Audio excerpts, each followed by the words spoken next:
আলহামদুলিল্লাহ ভালো আছি। আপনি ভালো? আলহামদুলিল্লাহ, আমি মুফতি নুরুজ্জামান নোমানী বলছিলাম ভাইজান। জি, জি, জি। ভাইজান, বাসার সবাই ভালো আছে? ভাই বাচ্চারা? জি, জি, সবাই ভালো আছে। আচ্ছা, আমি ছোট্ট একটা জিনিস জানতে চাচ্ছিলাম ভাইজান, আপনার কাছ থেকে যদি অনুমতি দেন তাহলে আমি একটু বলবো আর কি। বলেন। আমরা ইসলামী অঙ্গনে যারা আছি আমরা সবাই তো আপনার ভক্ত।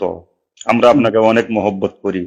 আপনার সুন্দর চমৎকার উপস্থাপনা, বাচন ভঙ্গি, সুন্দর বলতে পারেন, সুন্দর লিখতে পারেন, আপনাকে নিয়ে আমরা স্বপ্ন দেখি। তো এই যে হাসিনা পালানোর আগ পর্যন্ত আপনার যে ভূমিকা দেখলাম চমৎকার, এখন আবার তার পতনের পরে আপনার লেখাগুলা বলাগুলা কেমন জানি মনে হইতেছে। এর মধ্যে আজকে আবার একটা লেখা দেখলাম আপনার, যে এটা নীরব বিপ্লব ঘটিয়েছে জামাত। হুম। এই যে লেখাটা দিছেন, আপনি লেখছেন, পুরাডার বলার দরকার নাই, আপনি তো যা লেখছেন লেখছেনই। কিছু বুঝতেছি না, এই জন্য আপনার কাছ থেকে একটু জানতে চাচ্ছিলাম যে ঘটনাটা কি, আসলে কি আমরা বুঝতে পারতেছি না, নাকি আপনি আমাদেরকে বুঝাইতে পারতেছেন না? আপনি তো আপনার আপনারা বুঝতে পারতেছেন না। এর কারণ হলো কি, যেভাবে খোলামেলা বললে আপনারা বুঝতে পারেন, ওইভাবে খোলামেলা বলা সম্ভব না। জি, তো যার জন্য যে জিনিসগুলো বলছি, এখন তো সবাই তো ইউনূস সাহেবকে তেল মারতেছে। আওয়ামী লীগের গালি দেওয়া তো খুব সহজ একটা বিষয়। তখন আসলে আমরা আরো ভয়াবহ বিপদের দিকে এগুচ্ছি। মনে করেন যে বিরাজনীতিকরণ, এখন যে জিনিসটা হচ্ছে এটা হলো বিরাজনীতিকরণ। এখন আওয়ামী লীগের শেষ করা হয়েছে, ঠিক আছে, জি, শেষ করা হয়েছে। এখন আহ জামাতকে পচানো হবে, তারপরে বিএনপি কে শেষ করা হবে। এরপরে রাজনীতির পুরো অঙ্গনটা শূন্যতা বিরাজ করবে, বুঝতে পারছেন? তখন এনিথিং মাইট হ্যাপেন, যে কোনো সময় যে কোনো ঘটনা ঘটে যেতে পারে, বুঝতে পারছেন? জি, জি, তো জি, এই জন্য বাংলাদেশে একটা রাজনৈতিক পরিস্থিতিটা, রাজনীতি যেন করতে পারে মানুষ, এই জি। জন্য মূলত আমি একটা সচেতনতার সৃষ্টি করছি, বুঝতে আল- পারছেন তো? আলহামদুলিল্লাহ, আলহামদুলিল্লাহ। এর বাইরে আমার করি না। এখন আপনি তো ওয়াজই করতে না পারেন, হুম। মসজিদে মিম্বরে গিয়ে কথাই বলতে না পারেন, এখন তো তবু বলতে পারতেছেন, এটা তো বেশি দিন বলতে পারবেন না তো। কিন্তু এখন যদি মুখ বন্ধ রাখেন এবং না শোনার ভান করেন, এবং যদি হয় এই যে চ্যাংরা পোলাপানরা যা কিছু করতেছে, আপনি যদি এইটার সাথে সাথে লাফান যে স্বাধীনতা পেয়ে গেছি। হুম। জি, তো যার জন্য এটা হলো যে মাথা ঠান্ডা রেখে প্রত্যেকটা জিনিসই, আমার আল্লাহ আমাকে যতটুকু হিকমা দিয়েছে, আমি আমার মতো স্থানকাল পাত্র ভেদে ওই জিনিসগুলো বলে যাচ্ছি, বুঝতে পারছেন? জি, জি, জি, এখানে জামাত সবসময় একটা ঐতিহাসিক ভুল করেছে, সবসময়, এখন শুরু থেকে। জি, তারা ব্রিটিশ আমলে সারা জীবন ব্রিটিশদের বিরোধিতা করছে, যখন দুই ভাগ হয়ে যাবে তখন পাকিস্তানের বিরোধিতা করেছে। আচ্ছা, গেল, এরপর পাকিস্তানে তারা ঢুকতে পারে নাই, পাকিস্তানে আসছে, ভারতও তাদেরকে রাখে নাই, তারাই দিছে। পাকিস্তানে আসছে, পাকিস্তানে তাদের বিরুদ্ধে তাদের আবুল আল্লাহ মওদুদী সাহেবকে ফাঁসি দেওয়া হয়েছে, ফাঁসির অর্ডার দিয়ে দেওয়া হয়েছে। গেল এটা। বাংলাদেশে তারা আসছে, বাংলাদেশের পাকিস্তানের সাথে তার কোনো ভালো সম্পর্ক ছিল না। হঠাৎ করে ওই মুক্তিযুদ্ধের 3-4 মাস আগে হঠাৎ করে টিক্কা খানের সাথে তাদের বন্ধুত্ব হয়ে গেল, এই রাজাকার আলবদর আশামস, বুঝতে পারছেন? জি। এই হলো এই অবস্থা। বাংলাদেশেও একই ঘটনা। এই যে এখন যে দেখেন, এই বর্তমান সরকারের সাথে সবচেয়ে ভালো দহরম মহরম সম্পর্ক হলো জামাতের। তো এই এদের কারোর সাথে কিন্তু এর কোনো পরিচয় ছিল না, সম্পর্কই ছিল না। জি, তো তারা এই জামাতকে ডাইকে নিয়ে, যেহেতু তাদের সংগঠন আছে, জি, লোকজন আছে, তারা এই তাদেরকে ব্যবহার করতেছে। ব্যবহার করার ফলে আলটিমেটলি বিএনপির সাথে তাদের সম্পর্ক অনেক জায়গাতে গন্ডগোল লেগে গেছে। বিভিন্ন সরকারি অফিসগুলো, যে এক জায়গায় জামাত ঢুকতে চাচ্ছে, আর এক জায়গায় বিএনপি ঢুকতে চাচ্ছে, বুঝতে পারছেন? জি। এই জিনিসগুলো তো আমি বুঝতে পারতেছি, অনেকগুলো আমি কিভাবে মুখ বন্ধ করে রাখবো বলেন? না, আসলে জামাত এর সাথে বিএনপির যে দূরত্ব সৃষ্টি হয়েছে আপনি বলতেছেন, যে এক জায়গায় বিএনপি ডুববার চাইতেছে, আরেক জায়গায় জামাত ডুববার চাইতেছে, আসলে কি এর কোনো নিশ্চিত নিউজ আপনার কাছে আছে? হাজার হাজার হাজার হাজার হাজার হাজার, একটা দুইটা না, পুরো সচিবালয় থেকে শুরু করে অন্য সব জায়গাতে এই ঘটনাগুলো ঘটতেছে। তো একজন বুদ্ধিজীবী বা সচেতন রাজনীতিক বা সাবেক এমপি হিসাবে আপনারও তো কিছু ভূমিকা নেওয়ার আছে। এই মুহূর্তে সবাই তো আপনাকে একজন না, না, এই তো এই কথাগুলো আমার ভূমিকা নেওয়ার মানে, আমি তো ভূমিকা কেন্দ্রীয় পর্যায়ে আমার কোনোই নাই। এখন এরা কেউ আমার কথা শুনবে না। আপনি যে লোক ধরেন এখন স্বাস্থ্য বিভাগের ডিজি হবে, কথায় কথা জামাতের লোক, বা একটা পোস্ট হবে, সেখানে বিএনপির 10টা লোক ঢুকতে চায়, তো এইটা তো এরা তো তারেক রহমানের কথাও শুনতেছে না, জামাতের আমিরের কথাও শুনতেছে না। যার যতটুকু ক্ষমতা যেখানে আছে এই জায়গাগুলোতে তারা এইভাবে ওই কাজগুলো করতেছে, এটা কোনো সেন্ট্রাল কমান্ডে হচ্ছে না। বুঝতে পারছেন? জি। তো এগুলো নিয়ে অনেকগুলো সমস্যা তৈরি হয়েছে দেশে, যেটা আমাদের অর্থনীতি, ব্যাংকিং, সমাজ ব্যবস্থা সবকিছু এলোমেলো করে দিচ্ছে। ঠিক আছে? এখন আপনার কাছে আমার একটা অনুরোধ, আপনি তো খুব ভালো মতোই জানেন দীর্ঘদিন যাবৎ এই দেশের মধ্যে জামাত ইসলামী একটা নির্যাতিত দল। আপনি অনেক লেখছেনও এই বিষয়ে ভাইজান। হুম। আপনি সাইদি সাহেবের স্মৃতিচারণ করছেন, আব্দুল কাদের মোল্লা সাহেবের স্মৃতিচারণ করছেন, এবং আপনি ওনাদের সম্পর্কে যা দেখছেন, জানছেন, কথাবার্তা বলছেন, পজিটিভ দৃষ্টিকোণ থেকে সব উল্লেখ করছেন, যার জন্য আপনার প্রতি সবাই আরো বেশি আগ্রহী হয়েছে যে আপনি একজন ইনসাফ ভিত্তিক লেখক এবং গবেষক, এই একটা ধারণা হয়েছে। এখন আপনি এই মুহূর্তে একটু আগে জামাতের ব্যাপারে যা বললেন বিএনপির সাথে মিলাইয়া, তো এখন জামাত একটা দীর্ঘদিনের নির্যাতিত দল হিসাবে, মাজলুম দল হিসাবে এই মুহূর্তে জামাতের কি করণীয় এই ব্যাপারে আপনারও তো একটু ভাবার দায়িত্ব আছে। না না, ওইটা লিখবো, ধীরে ধীরে লিখবো। মূল ব্যাপারটা শুনেন যে আমার মানে প্রত্যেকটা দলের মধ্যে হলো কি, আপনি যখন মরুভূমিতে মানুষ পিপাসার মধ্যে পড়ে, ঠিক আছে, জি। কারণ হঠাৎ করে যদি এক বোতল পানি দেওয়া হয়, সে লোকটা পানি খেলে মরে যাবে সাথে সাথে।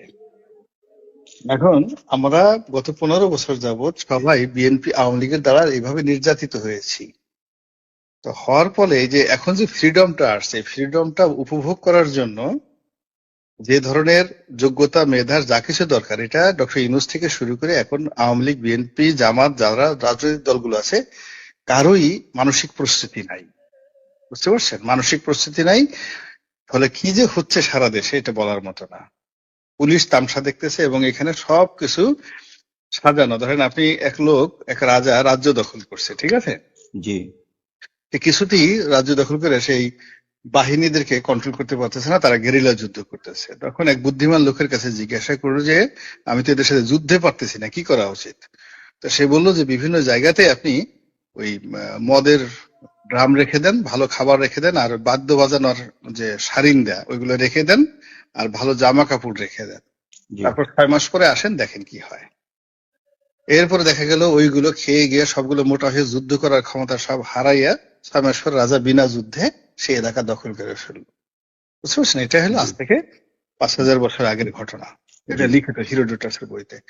এখন এই যে আমাদের যে বুভুক্ষ, মানে 5 তারিখ পতনের মধ্যে 6 তারিখের মধ্যেই টেকনাফ থেকে তেতুলিয়া পর্যন্ত যে সমস্ত টোল কেন্দ্র আছে, যে সমস্ত যেখানে যেখানে আওয়ামী লীগ চালাইছে, সেগুলো দখল করতে আমাদের একদিন সময় লাগে না, সাথে সাথে দখল করা হয়ে গেছে। কিন্তু এই দখলটা করছে কারা? এই দখল করেছে যাদের ক্ষমতা আছে, তারাই করছে, যার যেখানে ক্ষমতা আছে। এই যে সব বিএনপি করছে, নট লাইক দ্যাট। আমাকে জামাতের এক জেলা আমির ফোন করে বলল যে তার বাড়ি মানে ছিনতাই করছে এবং তার মোবাইল টোবাইল, স্ত্রী সবকিছু নিয়ে গেছে। জামাতের আমির? জামাতের আমির, পটুয়াখালী জামাতের আমির শাহ আলম সাহেব টেলিফোন করে বললো।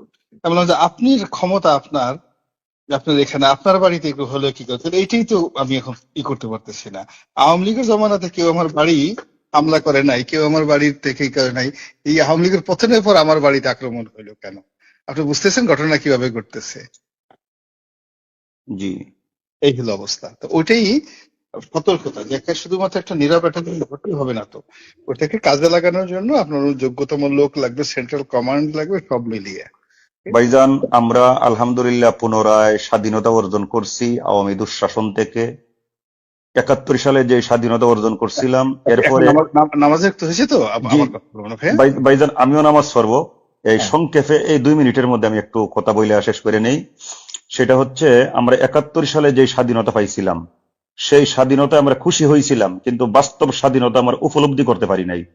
আমরা একটা দলের কাছে, একটা ব্যক্তির কাছে, বা একটা ব্যক্তির দোসরদের কাছে আমরা জিম্মি হয়ে আসছিলাম এতদিন, যার খেসারত অনেকেই দিছেন এবং আমাকেও দিতে হয়েছে। 1.5 বছর আমিও কারাগারে ছিলাম এই আওয়ামী দুঃশাসনে আমলে। তো এখন কথা হচ্ছে, আমরা পুনরায় 24 সালে যে স্বাধীনতা অর্জন করছি, আমরা এইটা ধৈর্য রাখতে হবে, এবং ধৈর্য রাখার জন্য প্রত্যেকেই যার যার অবস্থান দিয়ে কাজ করতে হবে। আলহামদুলিল্লাহ, আপনি এই দেশের একজন সুনাগরিক এবং সুবক্তা, সুচিন্তাবিদ এবং একজন ভালো বুদ্ধিজীবী হিসাবে সবার কাছে সমাদৃত গ্রহণযোগ্য ব্যক্তিত্ব। এবং আওয়ামী দুঃশাসনের আমলে আপনিও কিন্তু অনেক নির্যাতিত হয়েছেন, এইটা আপনিও জানেন, আমরাও জানি। তো সবকিছু মিলাই আপনার কাছ থেকে অনেক কিছু আশা করি। আপনার কাছে আমার অনুরোধ, এই জামাতে ইসলামী যে মাজলুম সংগঠন দীর্ঘদিন কত ধরনের জুলুমের শিকার হয়েছে, এটা আমি আর এখন বইলা সময় নষ্ট করতে চাইতেছি না, যেহেতু নামাজের সময় হয়ে গেছে। আপনার কাছে আল্লাহর ওয়াস্তে অনুরোধ ভাইজান, এই দেশটা সুন্দর রাখবার জন্য আপনার কিছু ভূমিকা রাখতে হবে। যদি জামাত ইসলামের যে সম্মানিত দায়িত্বশীলগণ আছেন, কেন্দ্রের, মহানগরের সব দায়িত্বশীলরা আলহামদুলিল্লাহ আপনারা চিনে, আপনি যদি ওনাদের সাথে কথা বলতে চান, আমার মনে হয় সবাই আপনার সাথে কথা বলতে আগ্রহী হবে। তো জামাত ঠিক আছে, ইসলামের জামাত কিঞ্চিত, ইসলাম আপনার আপনার ওই যে আমিরও তো আমার বাসায় গেছে, মানে বাসায় গেছেন, ডাক্তার শফিক গেছে, সেলিম সাহেব গেছে, এরা সবাই গেছে আমার বাসায়, অফিসে সবাই আসছে, টপ টু লো। জি যার জি, জন্য এটা ঠিক আছে, আমার আমার দিক থেকে যতটুকু করার আমি করবো ইনশাল্লাহ। ভাইয়া রাখেন। আমার অনুরোধ এইটাই ভাইজান, জামাতের যেন উপকার হয়, আপনি ওই ধরনের ভূমিকা রাখেন, কারণ জামাত যেন আর পুনরায় কোনো জুলুমের শিকার না হয়, আপনি সেই দিকে লক্ষ্য রেখে একটু বলবেন, কলম চালাইবেন, এটাই আপনার কাছে আমার অনুরোধ। আমরা যেন ব্যতীত না হই। ভাইরে, এখন যেখানে পা দিচ্ছেন এখানে দেয়ার ইজ নো ওয়ে, আপনি ওই আওয়ামী লীগ দেখেন, যেখানে আপনি গেছেন এখান থেকে দুর্ভোগ না পোহে আপনি ফেরাইতে পারবেন না। অলরেডি জামাত ফাঁদে পা দিয়েছে, বুঝতে পারছেন ঘটনাটা? তাদের তো ক্যান্টনমেন্টে যাওয়াটাই ঠিক আছে। জামাত তারা যে আপনি যে হঠাৎ করে পলাতক অবস্থা থেকে সেনা প্রধান করলো, করার পর সঙ্গে সঙ্গে ক্যান্টনমেন্টে দাওয়াতে গেল, আপনি কাজ করতে অনুমতি নিয়ে গেছিলেন? কোন মজলিসের বোর্ডে হয়েছে? কোন সাধারণ জনমত ছাড়া সেখানে গেছেন কেন? না, সেই দাওয়াতে তো প্রত্যেক রাজনৈতিক দলের দায়িত্বশীল যারা গেছে, গেছেন। না না, প্রত্যেক রাজনৈতিক দলের যারা গেছে তারা সবাই দুর্ভোগ পোহাবে।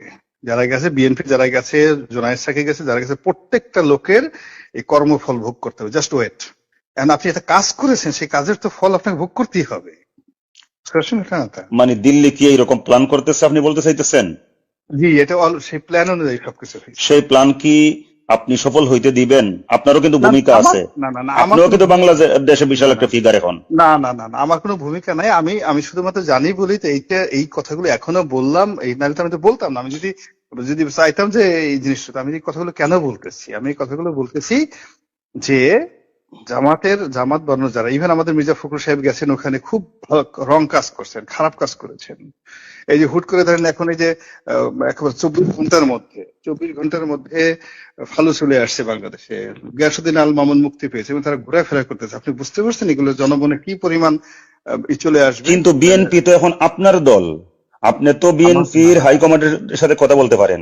না না না, শুনুন, সব কথা দুনিয়াতে যে আপনি টেলিফোন করছেন আমি কথা বলছি, মানে জ্ঞান খুব মানে দামি একটা জিনিস, আল্লাহর দেওয়া সবচেয়ে বড় নেয়ামত, হিকমা। এটা এমন জিনিস না যে সাইডে সাইডে আমার ডাইকে গিয়ে বলতে হবে। আমার কাছে আমি কখনো এই জিনিসটা করিনি, বুঝতে পারছেন ঘটনাটা? আমি না না, আমার কাজ সাইদা করে সাইদা বলে না ভাইজান, কিন্তু দেশকে ভালোবাসলে, দেশের মানুষকে ভালোবাসলে কিছু কিছু কাজ সাইদা সাইদাই করতে হবে। না, আপনি না, যখন না, একটা বিপদের লক্ষণ দেখবেন, হ্যাঁ, তখন এই বিপদ থেকে সবাইকে মুক্তি দেওয়ার জন্য না, না, আপনি, আমি সেই কাজ করতেছি, সেই কাজ আমার অ্যাঙ্গেল থেকে যেটা খুব সফট ওয়েতে লিখতেছি, বলতেছি, সব ওয়েতে। এখন যদি কেউ জিনিস সেটা না বুঝে, এই যে আমি ডক্টর ইউনূস সম্পর্কে ডাইরেক্ট সরাসরি বলতেছি যে হি ইজ ইন রং, ভুল কাজ করতেছে, যে কাজগুলো করতেছে একটা কাজও সঠিক হচ্ছে না তার, হ্যাঁ, সে বিপদে পড়বে। এখন এই কথাগুলো এই সময়টাতে আমি যদি না বলে তারে বলি যে সে 100% রাইট, তাহলে আপনি তো তাকে গুকরা সাহেবের খাপার মধ্যে বলে দিলেন। না না, 100% রাইট কাউকেই বলা যাবে না, কারণ মানুষ ভুল ত্রুটির ঊর্ধ্বে না। হ্যাঁ, কিন্তু সে টোটালি এই জানা জন্য নাই। চতুর্দিকে আপনারা যারা আছেন, আপনাদের এখন দায়িত্ব আছে ভাই, অনেক, একজন পদে আছে। শুনুন, এখন যে ফাঁদের মধ্যে পড়ে গেছে কেউ দায়িত্ব পালন করার মতো নাই, নো ওয়ান। মূল ব্যাপার হলো যখনই আপনার একটা এরকম অবস্থা সৃষ্টি হচ্ছে, তো আপনি আমার মানে এটা এই যে টোটাল প্রশাসন, রাষ্ট্র ব্যবস্থা সবকিছু সাজানো শেখ হাসিনার, সবকিছু মোদির। তা আপনি সেই ঘরের মধ্যে ঢুকবেন, ঢুকার আগে আপনি আমাদের সবার সাথে আলোচনা করে নেবেন না? সবাইকে নিয়ে তো ঢুকতে হবে। তা আলোচনা না করে আপনি ঢুকে গেছেন, ঢুকে গিয়ে আপনি বিপদের মধ্যে পড়ে এখন আমি আপনার ওখান থেকে কিভাবে বাঁচাবো? আপনি তো ঢুকে গেছেন ওর মধ্যে, বুঝতে পারছেন ঘটনাটা? জি কিচ্ছু করার নেই এখানে। তো রাখি ভাইয়া, রাখি। জি ভাইজান, ইনশাল্লাহ আবারও কথা হবে, দোয়া চাই।